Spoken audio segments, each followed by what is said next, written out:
נפגשים כאן ומרימים כוסית לרגל חג, פעם זה ראש השנה, ופעם נוספת זה לקראת פסח.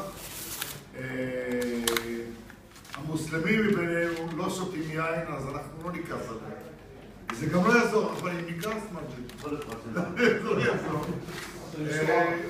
הדבר החשוב ביותר שאנחנו ביחד. ואני אומר את זה בפעם, מי יודע כמה. זה לא משהו חדש. אני תמיד אמרתי ותמיד אומר. שהחשוב ביותר זה חיילים. אין ארגון, אין יחידה, אם זה בצבא או בכל מקום. הדברים תלויים רק בכם.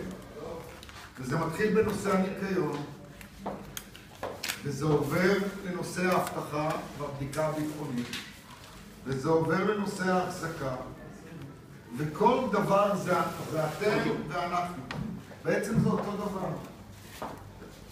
אני רוצה לאחל לכל אחד מכם, אפשר לקבל יין. רן, בוא ידינו.